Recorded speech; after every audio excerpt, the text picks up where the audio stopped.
바랍니다. 한 주간 삶의 현장에서 우리 귀한 성도님들 너무나 수고 많으셨습니다. 오늘 예배를 통하여 하나님께 영광을 돌리며 우리 모두에게 새 힘을 주시는 은혜를 경험하기를 축복합니다. 귀한 성도님들 이 자리에 설 수 있도록 허락해 주신 것 담임 목사님과 당회와 교회 앞에 감사드리고요, 또 성도님들께도 감사드립니다. 오늘 슬라이드로 말씀을 준비했는데요, 띄워주시면 좋겠습니다. 말씀의 제목은 당신은 요한복음 몇 장에 있습니까? 니고데모에 대한 말씀인데, 니고데모가 요한복음 3장에도 나오고 7장에도 나오고 19장에도 나옵니다. 그의 변화를 보며 나의 신앙의 현 주소는 어디에 있는가를 함께 점검하는 시간이 되기를 바랍니다. 모든 사람의 이름에는 부모님의 기대가 담겨 있죠. 저도 첫 아이가 딸인데 태어났을 때 한나, 사라라는 이름을 목사님들이 많이 써서 짓기가 쉽지 않아 공모를 했습니다. 그랬더니 약대를 낳은 자매가 테리아라는 예쁜 여자의 이름을 하나 선물로 주었습니다. 근데 제가 이 이름을 쓸 수 없었습니다. 제가 박씨기 때문에 그 테리아를 쓰면 박테리아라는 이름이 되는 겁니다. 예쁜 딸의 이름을 알고 보니까 그분이 좀 조크로 준 거였더라고요.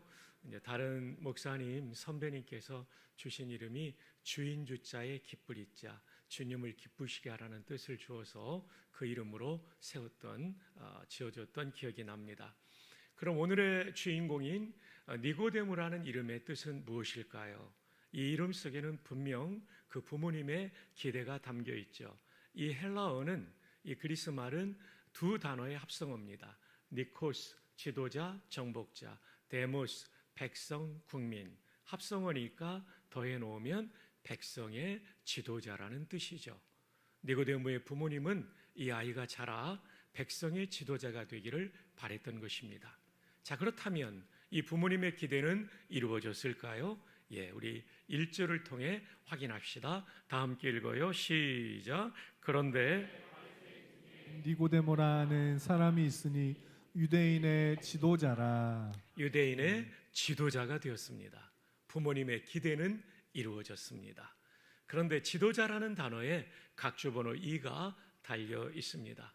따라 내려가 보면 또는 사내들인 공회원. 그럼 사내들인 공회는 어떤 기관일까요? NBD라는 사전에 보면 사내들인은 유대인의 최고의회이면서 동시에 최고 재판소였다. 우리 사내들인 공회원 이러니까 우리는 의회 기능만 있는 줄 아는데 그게 아니더라고요. 재판소 기능이 있었습니다. 우리나라로 하면 국회와 대법원 기능을 합해놓은 강력한 기관이고, 여기에는 12지파에서 6명씩을 선발하여 72명으로 구성되어 있는 그 기관이었던 것이죠. 여기에 멤버가 되었으니 이는 대단히 성공한 사람이었음을 알 수 있습니다. 자, 사도행전 23장은 바울이 사내들인에서 재판을 받는 장면입니다. 사내들인이 재판소 기능이 있다는 것을 보여주죠.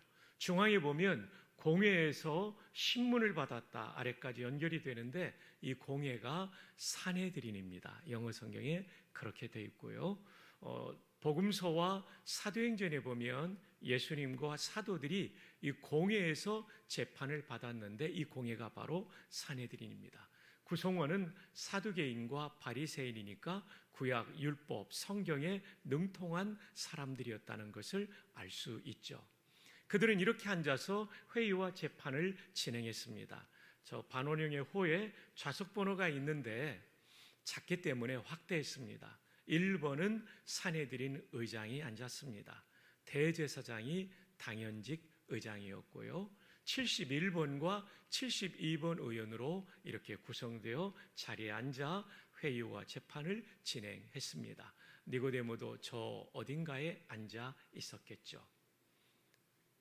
자, 니고데모는 이런 대단한 성공을 거두었습니다. 그러나 그 성공이 채울 수 없는 마음의 빈 공간이 있었죠.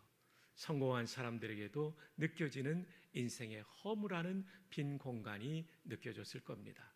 블레이즈 파스칼의 말처럼 모든 사람의 마음속에는 창조된 어떤 것으로도 채워질 수 없는 하나님이 만드신 진공, 베큐움이 있는데 그것은 오직 예수를 통해 알게 된 창조주 하나님만이 채우실 수 있는 줄 믿습니다. 그 어떤 것으로도, 돈으로도, 권력으로도, 명예로도 채워질 수 없는 마음의 빈 진공이 사람의 마음속에는 있습니다. 이것은 오직 예수를 통해 알게 된 창조주 하나님만이 채우실 수 있는 것이죠. 그래서 니고데모도 예수님을 만나러 나옵니다. 성공한 지도자가 되었지만 그 마음의 진공을 그 성공으로 채울 수 없었던 것이죠. 언제 나옵니까? 밤에 나옵니다. 왜 밤에 나올까요? 나사렛 예수를 만난다는 것이 성공한 유대의 지도자에게는 공격받을 수 있는 일이기 때문에 어둠 속에 자신의 모습을 은폐하며 예수님을 만나러 나옵니다. 요한복음 3장의 니고데모의 마음은 따라서 예수님을 만나고는 싶으나 예수님 때문에 손해보고 싶지 않다는 마음이 요한복음 3장의 니고데모의 마음이었습니다. 그런데 예수님은 이렇게 이기적인 니고데모에게 복음을 전하십니다. 요한복음 3장 1절과 2절이 니고데모에 대한 소개라면 3절로 21절은 대화입니다. 예수님과 니고데모의 대화. 니고데모의 질문이 단 2절이기에 예수님의 말씀은 무려 17절이나 되는 긴 말씀을 하시는 것을 보아 이기적인 니고데모에게 예수님은 진심을 담아 복음을 전했다는 것이죠. 우리가 수원 시민에게 복음을 전할 때에도 예수님의 제자된 우리는 이 마음을 따라야 됩니다. 때로는 마음에 들지 않는 사람이라 할지라도 그 사람의 영생이 중요하기 때문에 우리는 진심으로 전심으로 복음을 전해야 되는 거죠. 그런데 놀라운 것은 예수님께서 니고데모에게 하신 말씀 중에 그 유명한 요한복음 3장 16절이 포함되어 있습니다. 지나간 2000년 동안 수많은 사람을 구원한 복음 중의 복음인 요한복음 3장 16절이 예수님의 입술을 통하여 이 땅에 최초로 선포될 때 청취자는 니고데모였습니다. 그러나 안타깝게도 요한복음 3장에서 니고데모가 예수님을 믿었다는 기록은 없습니다. 요한복음 3장의 니고데모는 이기적인 니고데모라고 정리할 수 있죠. 근데 이제 7장으로 넘어가면 달라집니다. 1절을 함께 읽어보실까요? 시작. 그 후에 예수께서 갈릴리에서 다니시고 유대에서 다니려 아니하심은 유대인들이 죽이려 함이로라. 갈릴리는 북쪽 지방이고요, 유대는 수도 예루살렘 지역입니다. 예수님은 북쪽 지방 분인데 이 유대 예루살렘에 와서 사역을 하셨지만 유대에서 다니려 아니하셨어요. 왜냐하면 유대인들이 죽이려고 하는 분위기입니다. 3장은 그런 분위기는 아니었는데 7장은 예수님을 죽이려는 분위기죠. 그래서 45절로 건너가면 아랫사람들이 대제사장들과 바리새인들에게로 오니 그들이 묻되 어찌하여 잡아오지 않았느냐. 아마도 갈릴리 지역까지 가서 예수님을 체포하라고 보냈는데 빈손으로 돌아온 것을 대제사장들과 바리새인들이 책임을 추궁하고 있는 장면입니다. 이에 대해 아랫사람들이 대답합니다. 그 사람이 말하는 것처럼 말한 사람은 이때까지 없었나이다. 잡으러 갔다가 은혜 받은 겁니다. 그래서 양심의 가책을 느끼고 빈손으로 돌아온 거죠. 바리새인들이 대답하되 너희도 미혹되었느냐? 당국자들이나 바리새인 중에 그를 믿는 자가 있느냐? 있으면 가만두지 않겠다는 분위기죠. 니고데모도 당국자입니다. 산헤드린 의원이니까. 또 니고데모가 바리새인입니다. 1절에 보면 다 해당되는 거예요. 뭐 니고데모만을 겨냥한 것이 아니라 그런 사람이 있으면 가만두지 않겠다는 것이죠. 율법을 알지 못하는 이 무리는 저주를 받은 자로다. 율법에 반하는 행동을 하는 예수와 그 추종자들은 저주를 받은 자라고 저주까지 하는 살벌한 분위기 속에 니고데모가 등장합니다. 함께 읽어요. 그 중에 한 사람, 전에 예수께 왔던 니고데모가 그들에게 말하되, 니고데모가 3장에만 나오는 것이 아니라 7장에 나오는데 7장에서 이렇게 발언합니다. 우리 율법은 사람의 말을 듣고 그 행한 것을 알기 전에 심판하느냐. 예수의 모든 일을 행적을 알아보기 전에 예수를 죽이려고 하는 것은 반율법적이다라고 예수님을 변호하고 있는 니고데모를 만납니다. 놀랍죠? 이기적이었던 그가 예수님을 죽이려고 하는 살벌한 분위기 속에 어떻게 목숨을 걸고 예수님을 변호하는 사람으로 바뀌어 있을까? 우리는 추정할 수 있습니다. 3장의 복음을 듣고 7장에 오기 전 그 어느 순간 이 복음을 마음으로 받아들였기 때문에 예수님이 얼마나 소중한 분인지 알기에 예수님을 변호하고 있는 것이죠. 여러분, 신앙의 성숙과 사랑의 성숙에는 공통점이 있습니다. 상대 중심이 된다는 거죠. 1987년 저는 신대원을 졸업하고 군목으로 임관하기 전에 훈련을 받을 때, 그 전에 국군의 날에 결혼했기 때문에, 그리고 아이를 가졌기 때문에 아내가 한 번도 찾아오지 못할 때 보내준 편지는 큰 격려가 되었습니다. 편지 겉봉을 스캔한 이유는 이거는 조작된 스토리가 아니라는 겁니다. 편지 속지까지 스캔한 이유는 진짜 사실이라는 겁니다. 눈이 좋은 분들은 글자를 읽겠지만 대부분은 이 글자가 작아서 읽기 힘들기 때문에 중요한 부분을 타이핑을 했습니다. 내 사랑 내 모든 것 되는 당신, 생각할수록 더 보고파서 괴로워도 그래도 당신만 생각하며 하루해가 저뭅니다. 편지를 보고 사진을 들여다보고 끝없이 당신 생각입니다. 그럴수록 이 사랑의 시냇물은 괴로움의 파도입니다. 그 언제부터였는지 당신은 제 마음을 온통 차지하고 사로잡아 버리셨지요. 그리고 지금은 당신의 포로입니다. 행복한, 아주 행복한 포로. 세상에 어떤 포로가 사로잡은 상대에게 사랑한다고 고백할 수가 있겠어요. 그러나 나는 당신의 영원한 포로이고 싶습니다. 네, 아무도 감동을 안 하시는데요. 저는 엄청 감동을 하고 용기를 내어 훈련을 잘 받다 보니까 하나님 은혜로 육군 참모총장상을 받고 임관했던 기억이 납니다. 아내의 큰 도움이죠. 근데 요즘은 제가 포로가 되어 삽니다. 방 닦으라면 닦고, 수건 접으라면 접고, 분리수거하라면 하죠. 네, 사랑한다는 것은 나 중심에서 상대 중심입니다. 신앙도 마찬가지입니다. 정말 예수님을 믿는다는 건 예수님을 사랑하는 것인데 그건 예수님 중심이 된다는 거죠. 이 찬송가의 가사처럼 주의 귀한 은혜 받고 일생 빚진 자 되네. 다 함께요. 주의 은혜 사슬 되사 나를 주께 매소서. 우리 마음은 연약하여 범죄하기 쉬우니 하나님이 받으시고 전국인을 지소서. 우리가 받은 주님의 은혜는 그 얼마나 놀라운 은혜란 말입니까? 하나님이신 그분이 나를 구원하기 위하여 비천한 피조물인 인간의 몸을 입으시고 마침내 십자가에서 우리가 받을 지옥의 형벌을 대신 받아 구원해 주신 이 놀라운 은혜는 우리를 일생 은혜의 빚진 자가 되게 했습니다.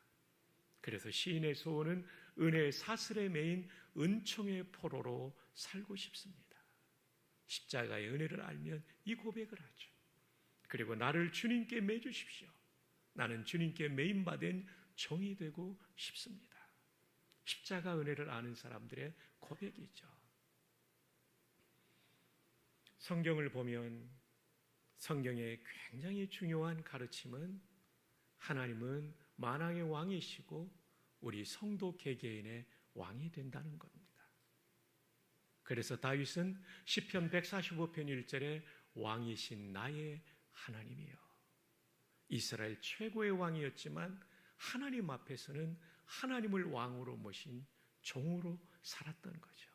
그래서 다윗을 그렇게 기쁘게 쓰신 겁니다. 그 아들 솔로몬은 아버지의 뒤를 이어 왕이 된 다음에 아버지한테 이 신앙을 배웠어요.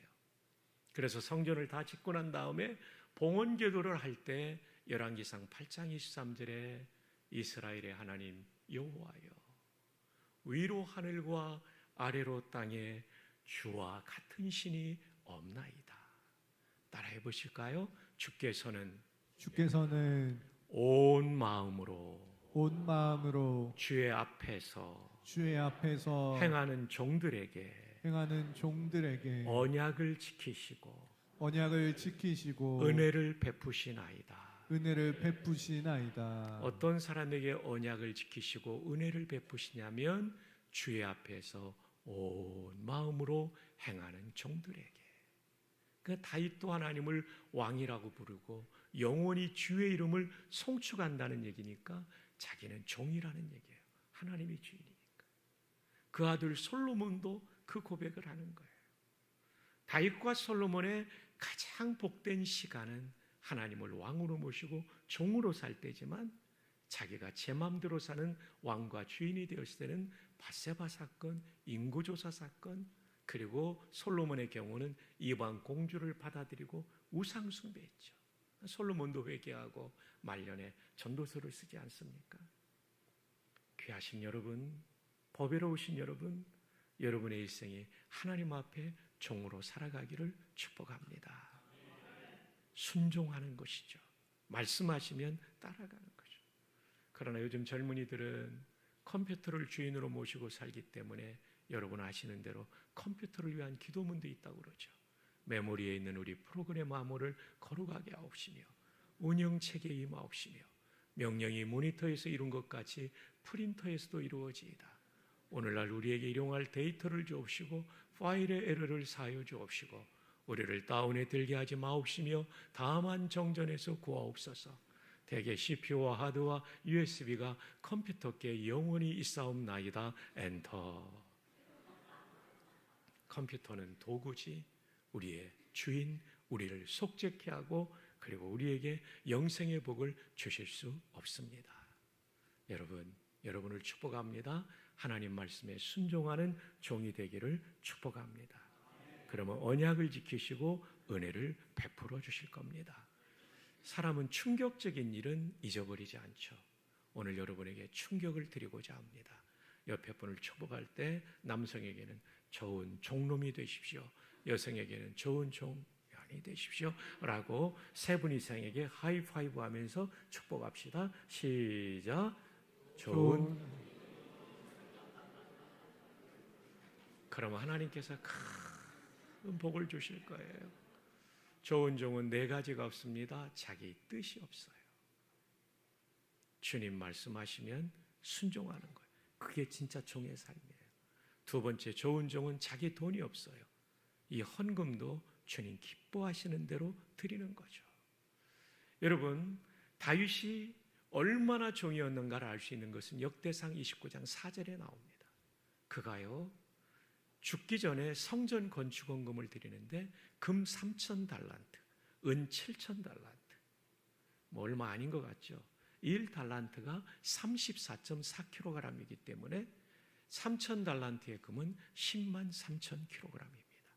은은 7,000달란트인데 24만 kg입니다. 저희 비서가 계산해 보니까 12조 7천억 원입니다. 놀라야 될 때 안 놀라면 제가 놀라게 됩니다. 그거 드리고 나서 다윗이 드린 기도를 들어보십시오. 역대상 29장 14절. 나와 내 백성이 무엇이기에 이처럼 즐거운 마음으로 드릴 힘이 있었나이까. 모든 것이 주께로 말미암았사오니 우리가 주의 손에서 받은 것으로 주께 드렸을 뿐이니이다.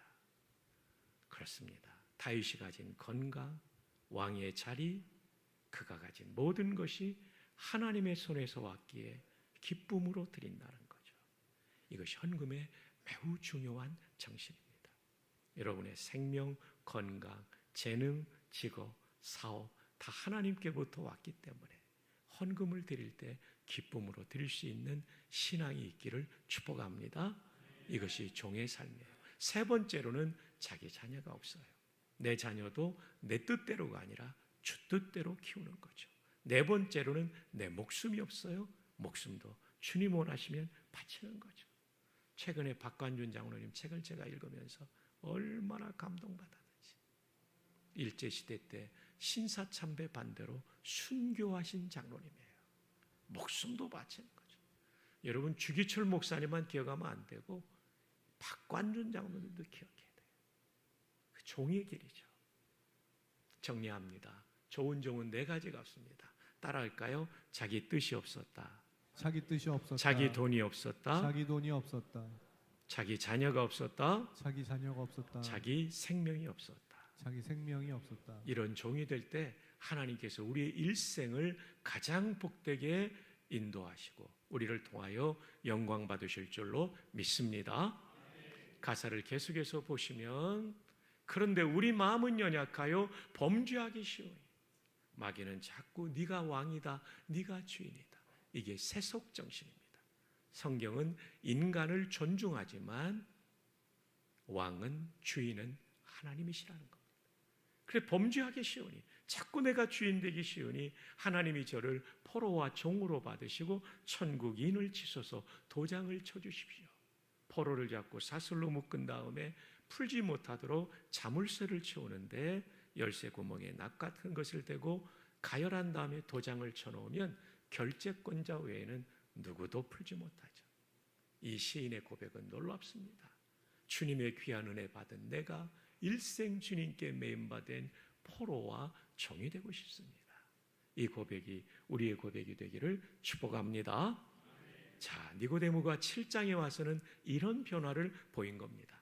마지막 3장에서는 19장에서는 어떤 변화를 보여주고 있는지 살펴보겠습니다. 19장 30절 다 함께요. 시작. 예수께서 신 포도주를 받으신 후에 이르시되 다 이루었다 하시고 머리를 숙이시니 영혼이 떠나 예수님께서 가시니라. 돌아가셨습니다. 세상 사람들의 눈에 보기에는 예수님은 패배자 같습니다. 그러나 패배가 아닌 승리입니다. 다 이루었다. 죽음으로서만 이룰 수 있는 일을 이루신 거죠. 헬란 말로 테텔레스타이라는 말은 임무를 완수했다는 거죠. 그는 죽으셨으나 하나님께서 맡기신 인류 구원의 임무를 완수하신 거죠. 두 번째로는 물건값 완불인데 비누로도 씻을 수 없고 돈으로도 씻을 수 없는 인간의 죄의 문제를 십자가에서 완전히 값을 완불하심으로 말미암아 우리가 십자가에서 속죄받는 줄 믿습니다.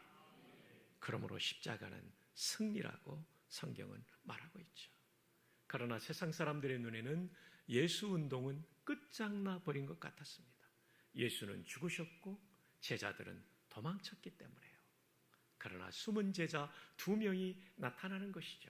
첫 번째가 아리마대 사람 요셉은 예수의 제자이나, 아리마대 요셉도 사내들인 의원이기 때문에 구약 성경에 능통한 사람인데 구약을 연구하면서 메시아가 어떻게 오실까 연구하다가 예수님을 보니까 가능성이 높아 예수의 제자가 되었지만 아직은 확신이 없었기 때문에 유대인이 두려워 그것, 예수의 제자된 것을 숨겼습니다. 근데 이 사람에게 격변이 일어납니다. 그것은 빨간색으로 하이라이트 된 이 일 후에, 이 일이 무엇입니까? 바로 앞에 나오는 십자가에서 돌아가신 일, 그리고 가상의 7가지의 말씀, 그 중에 다 이루었다는 이 선언들을 들으면서 이 아리마대 사람 요셉의 마음에는 확신이 생긴 거죠. 그래서 숨기던 사람이 공개적으로 빌라도 총독에게 나아갑니다. 생각해 보세요. 사내들인이 죽이기로 결의한 예수, 그리고 처형이 집행된 예수의 편에서 예수의 장례를 치르는 사람이 된다는 것은 굉장히 위험한 일이죠. 극단적인 유대주의자들에게 의해 죽임을 당할 수도 있고 그의 지위가 날아갈 수도 있는 상황 속에 그는 용기를 내어 빌라도 총독에게 예수의 시체를 구하죠. 자, 병행분모를 볼까요? 요한복음 19장 38절과 같은 사건을 다룬 마가복음 15장 43절, 이런 걸 병행본문이라고 그러죠. 동일 사건에 대한 다른 복음서의 서술, 이것을 함께 합쳐놓으면 그 사건을 입체적으로 이해할 수 있죠. 아리마대 사람 요셉이 와서 당돌이, 요한복음에 나오지 않는 표현이 마가복음에 나옵니다. 당돌이, 담대하게. 이 얼마나 대조적입니까? 두려워 제자됨을 숨기던 사람이 담대하게 공개적으로 나서는 이 변화. 이 변화는 분명 십자가를 통해 깨달은 것이 있었기 때문이죠. 이 사람은 존경받는 공회원이요, 사내들인 멤버요, 구약 성경을 잘 아는 사내들인 멤버요, 하나님의 나라를 기다린 자라. 그 뜻은 메시아의 오심을 기다리는 자라. 구약을 연구하며 메시아가 어떻게 오실까 연구하면서 나사렛 예수가 메시아의 가능성이 있어 제자가 되었는데, 그것을 확신하게 된 것은 십자가의 사건을 보며 맞구나, 저분이 메시아야, 이 확신이 들었기에 그는 이 위험한 헌신을 하고 있는 것입니다. 헌신은 확신이 있을 때 가능합니다. 그는 창세기 3장의 가죽옷이 골고다에 달리신 십자가를 통해 성취되었다는 것을, 출애굽기 12장의 6월절 어린 양이 바로 예수 그리스도를 통해 성취되었다는 사실을, 레위기에 나오는 수많은 속죄 제사가 저 골고다 언덕의 십자가를 통해 성취되었다는 사실을, 이사야 53장을 비롯한 선지서의 메시아 예언이 저기 달리신 예수님을 통하여 성취되었다는 사실을 깨닫기 때문에 그는 전부를 걸 수가 있었던 거죠. 저는 1968년 성탄절에 초등학교 1학년 처음 교회를 나갔고 목사님을 통하여 구원의 은혜를 제가 경험합니다. 내 확신은 대학교 1학년 때 광화문에 있는 내수동교회 가서 얻게 됩니다. 선배가 다리를 그려가며 복음을 설명하는데, 목사님께 들은 내용이 하나로 정리되는 시간이었어요. 제가 얼마나 기뻤는지 몰라요. 이제 죽어도 천국 간다는 생각이 처음으로 들었고, 두 번째 생각은 내 구주를 위해 내 일생을 바치리 헌신이 들었어요. 아마 아리마대 요셉도 그러지 않았을까요? 예수님이 메시아일 가능성이 높다 해서 예수님이 메시아야 라는 확신이 들자 그는 목숨 걸고 헌신한 거죠. 요한복음 19장의 니고데모도 그랬을 것입니다. 함께 읽어볼까요? 시작. 찾아왔던 니고데모도 물약과 침향 섞은 것을 100리트라쯤 가지고 일찍이 온지라. 요한복음 3장에 밤에 찾아왔던 니고데모, 그때는 이기적이었던 사람입니다. 밤에 왔던 그 표현에서 읽을 수 있죠. 그런데 니고데모도 사내들인 의원인데 이 예수님의 장례식장에, 장례를 준비하는 자리에 나온다는 것은 자신의 목숨과 지위를 걸고 나오는 거죠. 그리고 모략과 침향 섞은 것을 100리트라쯤 가지고 왔는데 1리트라가 327g이므로 100리트라는 32.7kg. 이것은 어마어마한 가치가 있었죠. 정말 그는 풍성한 헌신, 믿음이 없는 사람이 볼 때는 낭비하는 헌신처럼 보였죠. 어떤 주석가는 그가 10억 정도의 예물을 드린 것이다 라고 말한 거죠. 이제 요한복음 19장의 니고데모는 어떤 사람이냐면 더 이상 요한복음 3장의 니고데모가 아니었습니다. 예수님을 위해 목숨과 사회적 지위를 걸고 헌신하는 사람으로 바뀌어 있었습니다. 여러분 너무나 잘 아는 이 선교사님 스타드를 아시죠? 그는 케임브리지를 졸업한 사람, 좋은 집안의 아들입니다. 그러나 하나님의 은혜를 경험하고 그는 선교사로 일생을 드리기로 작정합니다. 그것도 중국 내륙의 낙후된 지역으로 가려고 할 때 많은 사람이 말렸어요. 그것은 너무나 지나친 희생이라고. 그때 그가 남긴 요명하는 말은, 만약 예수 그리스도가 하나님이시고 하나님이신 그분이 나를 위해 죽으셨다면, 그렇다면 내가 그분을 위해서 아무리 헌신을 한다 해도 그것은 위대한 희생이라고 할 수 없을 것이다. 하나님이신 그분의 희생 앞에 우리는 희생이라는 말을 쓰면 안 되죠. 그 은혜에 대한 보답이요 헌신일 뿐입니다. 결론입니다. 당신은 요한복음 몇 장에 있습니까? 3장에 있는 성도는 이기적인 니고데모처럼 예수 믿고 싶지만 손해보고 싶지는 않다. 일체 헌신을 하지 않는 사람이죠. 요한복음 7장의 성도는 변호하는 니고데모처럼 예수 믿는 것을 삶의 터전에서 드러내고 변호하고 전도하는 삶을 사는 사람이죠.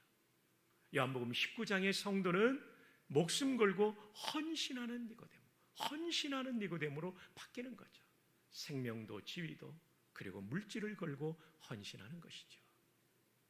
보배로우신 성도 여러분, 하나님이신 그분이 나를 위해 죽으셨다면 요한복음 3장에 머문다는 것은 부끄러운 일입니다. 우리 모두 7장으로 더 나아가 19장으로 그러므로 하나님께 영광을 올려드리며 우리의 일생도 가장 복되게 살아가시기를 주님의 이름으로 축복합니다.